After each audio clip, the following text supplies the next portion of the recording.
Judul disertasi saya adalah transformasi identitas Anies Baswedan dari akademisi ke politisi. Studi biografi dinamika komunikasi politik Anies Baswedan dari akademisi menjadi politisi. Dan kalau kita lihat di layar, di sini ada Jainuddin MZ, Haritanu, dan kemudian LBP, kemudian Dia Pitaloka dan Cak Nur. Ya, mereka semua ini adalah dari berbagai latar belakang terjun menjadi politisi dan masuk menjadi partai politik dulu.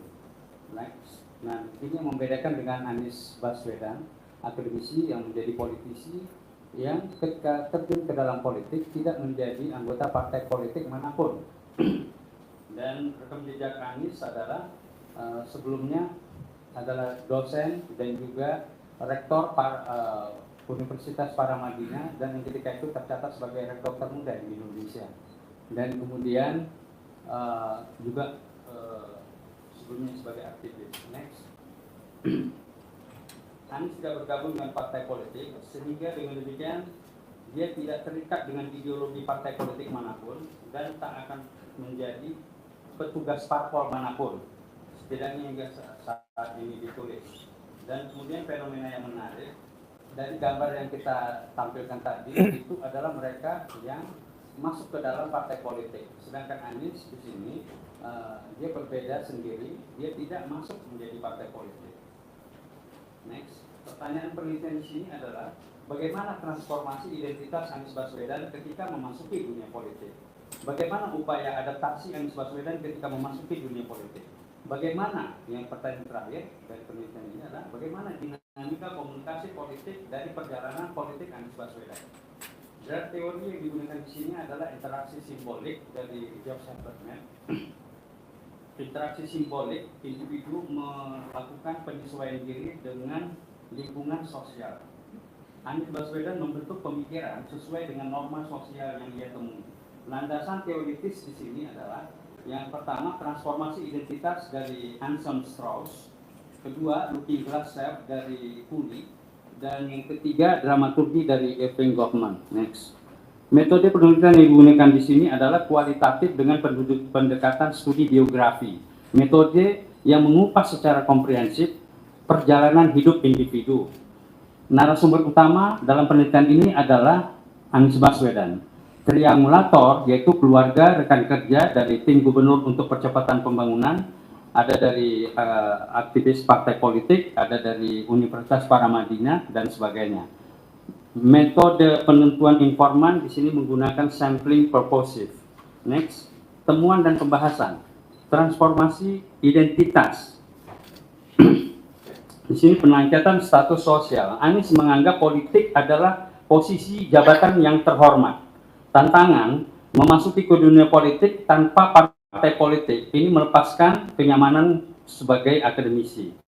Nah, dari 4 premis Anselm Strauss ini, 2 tidak ada premis pengkhianatan dan ketidaksengajaan dalam proses transformasi identitas Anies Baswedan ini. Turning point, titik balik dari Anies Baswedan adalah dalam transformasi identitasnya adalah Anies Baswedan menganggap politik sebagai mulia dan terhormat. Oleh karena itu, Anies menjawab undangannya untuk menjadi politisi peserta konvensi Capres Partai Demokrat sebagai politisi, dan ini diterima undangannya oleh Anies Baswedan. Yang satu diundang oleh Bapak Susilo Bambang Yudhoyono sebagai Ketua Umum, Ketua Majelis Partai dari Partai Demokrat. Yang kedua, turning point-nya adalah pengukuhan kakek Anies sebagai pahlawan. Yang ketiga, tantangan yang diterima Anies masuk ke politik untuk bisa memberikan manfaat lebih besar dengan kewenangan yang lebih besar di dunia politik. Tak ada di sini ada premis pengkhianatan. Di sini Anies Baswedan transformasi identitasnya itu tidak ada mengkhianati siapapun dan tidak terhianati juga oleh siapapun. Dalam prosesnya Anies Baswedan bahkan dalam penelitian kami dia merangkul lawan gitu. Dan dalam kasusnya adalah di Paramadina, dan kemudian pimpinan tokoh-tokoh yang di era Ahok waktu jadi gubernur. Next, bentuk transformasi identitas Anies yaitu perubahan gradual parsial, dan nilai yang kuat. Perubahan identitas gradual menurut Strauss adalah perubahan identitas yang dilakukan secara perlahan. Dan di sini, coba next. Tak ada perubahan mendasar, hanya penyesuaian. Anies Baswedan tetap pada motivasi besarnya, yaitu meneruskan nilai yang ditanamkan dalam keluarganya untuk berbuat sesuatu kepada masyarakat. Dunia akademisi dan politik tak lebih sebagai media untuk bisa mewujudkan nilai-nilai. Nilai-nilai Anies Baswedan di sini adalah keadilan, kesetaraan, ya, kedekatan dengan masyarakat kecil. Nah, Anies sebagai pusat perhatian, menurut Charles Cooley, di mana adaptasi diawali dari proses meyakini bahwa individu diperhatikan atau menjadi pusat perhatian dari orang lain. Dan selanjutnya, ya ini menyangkut penelitian, pertanyaan penelitian yang kedua. Anies Baswedan aktif menilai diri dari tanggapan orang lain. Dan ketika Anies menjadi host presenter pada TV Merdeka, Anies membaca satu persatu surat yang masuk dari berbagai daerah, dari berbagai tempat. Dia membaca satu persatu. Dia ingin melihat bagaimana penilaian orang lain terhadap Anies. Dan yang berikutnya adalah ketika Anies menjadi ketua Senat, dia meminta sebagai hari dia ulang tahunnya, teman-temannya mengirimkan email tanpa nama untuk mengatakan apa saja terhadap Anies Baswedan, termasuk kritik, termasuk di situ. Jadi dipersilakan oleh dia. Dan inilah yang memunculkan waktu konvensi Partai Demokrat, ada namanya mengadili Anies. Di situ juga dibebaskan untuk orang untuk mengkritik Anies. Yang kemudian pada capres sekarang itu adalah desak Anies gitu ya, tapi tidak masuk di sini karena cakupan dari penelitian saya ini hanya sampai kepada ketika Anies dideklarasikan oleh Partai Nasdem untuk menjadi capres. Penilaian terhadap Anies, gaya komunikasi, gaya komunikasinya khas akademis yang ingin memberikan sebuah paradigma baru kepada orang-orang sekitarnya. Dan kemudian tentang perundungan media sosial, Anies tidak anti kritik dan terbuka. Tetapi ada bagian ketika terjadi fitnah, hatred maupun hate speech yang dilakukan di media sosial, Anies ya lumayan terganggu di situ ya, agak terganggu dengan yang seperti itu. Adaptasi Anies Baswedan. Sebelum adaptasi adalah gaya khas akademis, proses adaptasi dikaitkan teori interaksi simbolik dari George Herbert Mead. Anies Baswedan telah mengalami proses belajar dan refleksi dari pendapat orang lain. Anies tidak hanya berubah, tapi mencoba mengubah dunia politik. Mengubah dunia politik itu maksudnya di sini adalah Anies masuk ke politik, tapi tidak menjadi anggota partai politik. Dan kemudian perbedaan dalam penggunaan media dalam bekerja sebagai pejabat publik. Anies tampak menghindarkan banyak pencitraan dan ataupun namanya disebut sebagai no pseudo event gitu. Dan berikutnya dinamika komunikasi politik panggung belakang, ini dari teori Irving Goffman. Anies Baswedan memiliki komunikasi interpersonal yang kuat, menjalin kedekatan dengan berbagai pihak, gaya kepemimpinannya yang egaliter, akademisi yang memperkuat modal politik seperti kata Anthony Giddens dan Pierre Bourdieu. Dia memiliki koneksi dengan banyak tokoh, dalam hal ini di Indonesia, karena posisinya dia punya modal sosial yang kuat, dia sebagai rektor. Kemudian gerakan Indonesia Mengajar, ini adalah investasi politik yang bagus buat Anies. Gerakan Indonesia Mengajar mengantarkan dirinya menjadi tokoh nasional yang dipandang. Walaupun ketika itu dilakukan, Anies tidak pernah terpikir bahwa ini akan menjadi sebuah gerakan yang menjadi investasi politik yang besar bagi dirinya di kemudian hari. Dinamika komunikasi politik di panggung depan, kemampuan narasi Anies Baswedan menjadi sebuah material objek yang menurut Irving Goffman menjadi salah satu aspek penting dalam penampilan di panggung depan. Dia tampil elegan dengan pesan yang efektif dan diingat publik. Kalau dalam teori dari Irving Goffman tadi. Dan dia harapan baru dan perubahan. Orang baik masuk politik, konsisten dengan positioning perubahan sejak konvensi Partai Demokrat, bahkan juga ketika dia menjadi calon presiden dengan tema perubahan. Jadi demikian. Dan kemudian Goffman menjelaskan bahwa untuk mendukung proses penciptaan peran di panggung depan, itu membutuhkan tim profesional yang dan mampu yang menjaga konsistensi peran yang disampaikan. Ini adalah salah satu transformasi adaptasi dari Anies Baswedan ketika menjadi politik. Dan ini terasa sekali ketika dia maju sebagai gubernur dan lebih terasa lagi sebagai calon presiden. Kesimpulan terakhir, Anies Baswedan ketika memasuki dunia politik ternyata mengikuti dua premis dari Anselm Strauss, yaitu perubahan posisi dalam status sosial dari akademisi ke politik. Dan premis yang kedua, tantangan dalam institusi sosial terjadi dari institusi politik, gubernur maju menjadi capres. Yang kedua, Anies membuat dirinya sebagai pusat perhatian, melakukan verifikasi terhadap konsep dirinya dari penilaian orang lain, dan melakukan adaptasi. Terakhir, panggung depan yang selalu tampil elegan, namun dekat dengan rakyat. Sedangkan di panggung belakang, meskipun Anies Baswedan bukan dikenal sebagai politisi dan tidak berafiliasi dengan parpol manapun, namun latar belakang Anies sebagai aktivis, akademisi, dan lingkungan keluarga yang kuat dengan tokoh-tokoh itu menjadikan modal politik Anies di panggung belakang. Demikian, terima kasih. Assalamualaikum warahmatullahi wabarakatuh. Assalamualaikum warahmatullahi wabarakatuh.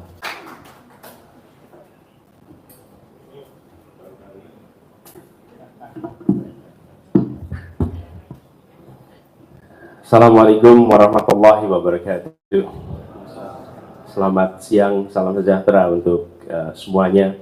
Yang kami hormati Profesor Dr. Adwar Bajari, Ketua Sidang, dan seluruh Dewan Penguji Sidang Promosi Dr. Promovendus, sekarang sudah tidak promosi lagi, Dr. Ramadan Pohan. Selamat buat Ramadan, Rifa, dan seluruh keluarga. Pertama, saya ingin menyampaikan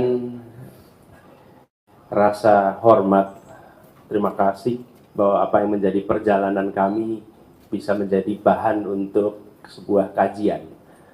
Ketika saya mendengar dari Bung Ramadan bahwa akan melakukan kajian itu, saya menyampaikan bersedia bukan karena soal saya menjadi subjek, tetapi saya menjalani semua yang kita kerjakan ini sebuah pembelajaran.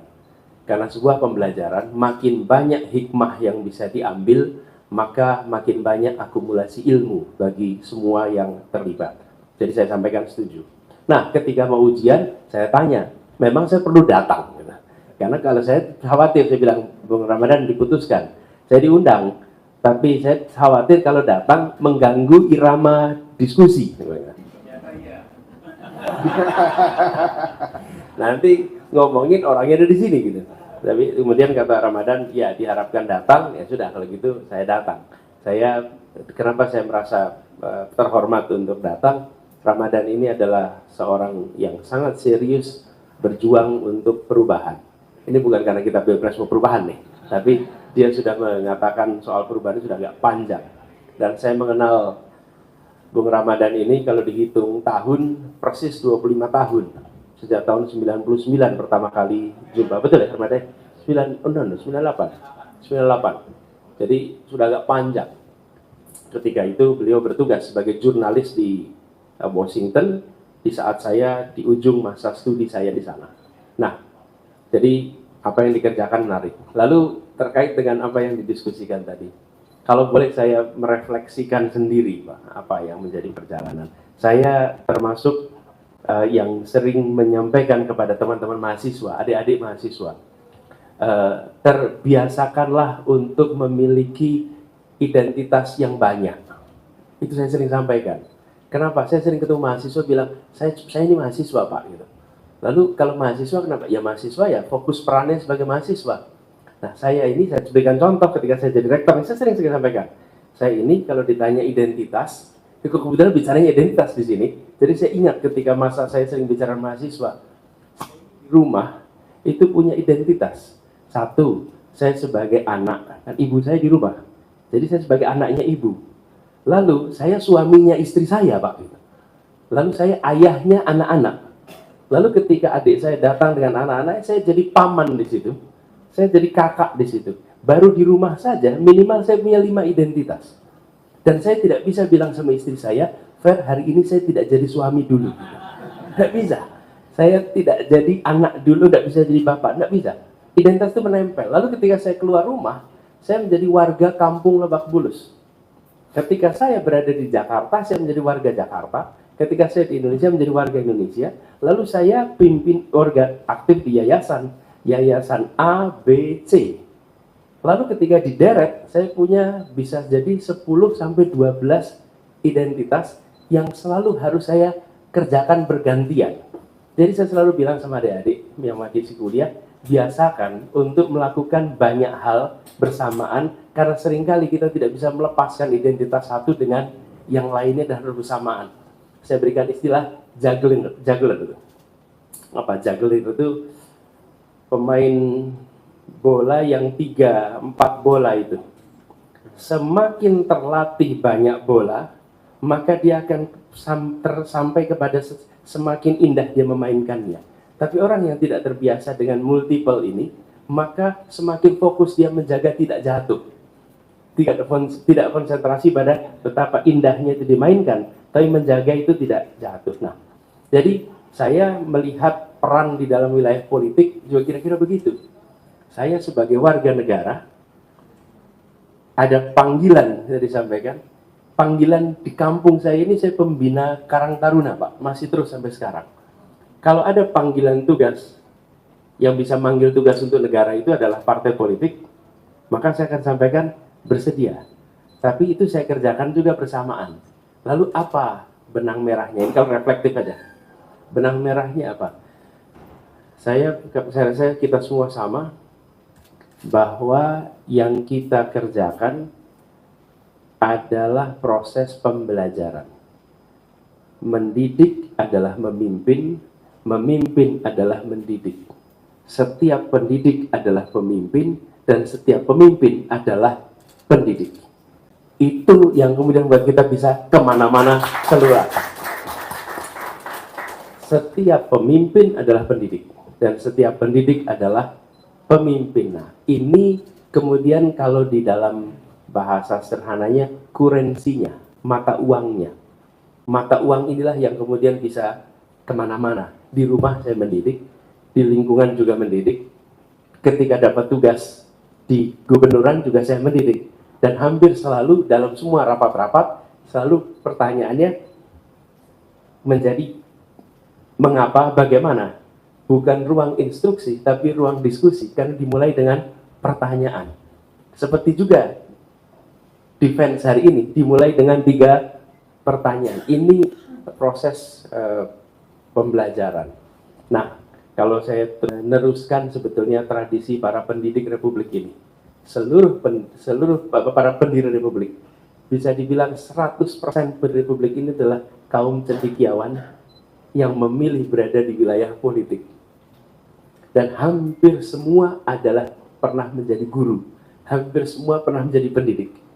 Dan hampir bisa dikatakan semua adalah ilmuwan di zamannya, tapi di masa belum ada toga seperti kita sekarang. Belum ada administrasi seperti sekarang. Bapak datang, lihat Bung Hatta. Kalah kita jumlah bukunya dengan Bung Hatta. Bapak datang ketemu Syahrir, kalah kita bukunya dengan Bung Syahrir.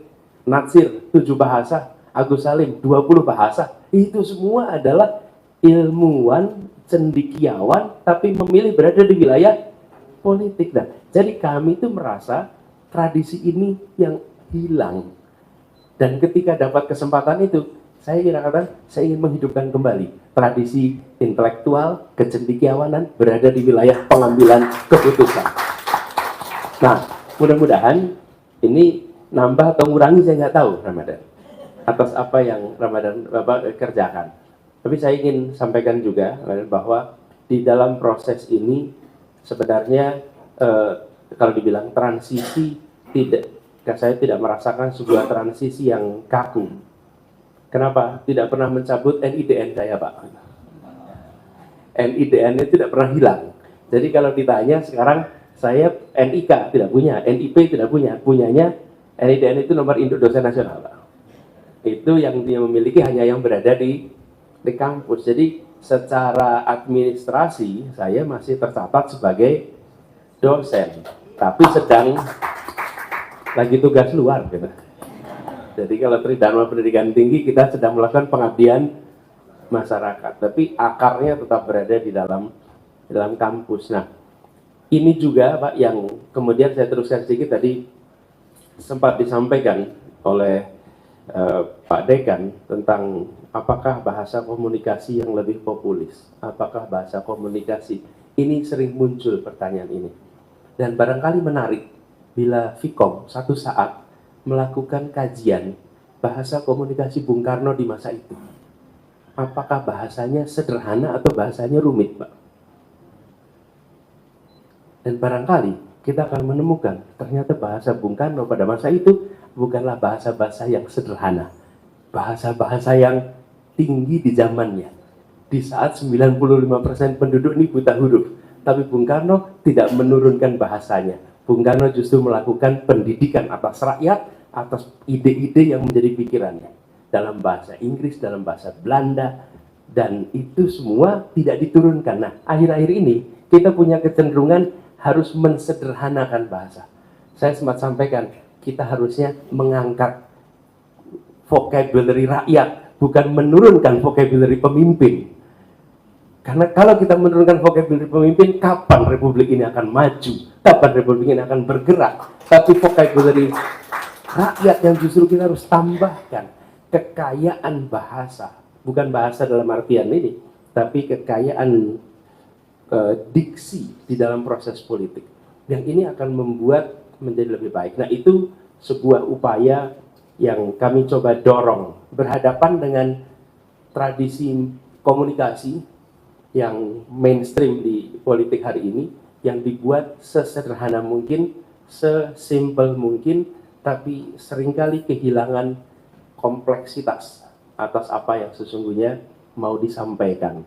Nah, ini mungkin akan menarik bila satu saat ada kajian tentang bahasa yang digunakan oleh para pendiri republik ini di dalam berkomunikasi dengan rakyat di era 45 sampai era 65. Di 20 tahun itu ada di sisi, dan Bandung menjadi tuan rumah karena konstituante adanya di Bandung, konferensi Asia Afrika adanya di Bandung, perdebatan-perdebatan itu sesungguhnya adanya di Kota Bandung. Seluruh dokumentasi literatur pasti ada. Terima kasih kepada Bang Ramadan yang sudah mengkaji, mudah-mudahan beri manfaat. Selamat terhadap doktornya. Terima kasih yang sudah diizinkan untuk menjadi bahan, dan insya Allah ini pembelajaran bagi kita semua. Assalamualaikum warahmatullahi wabarakatuh. Terima kasih.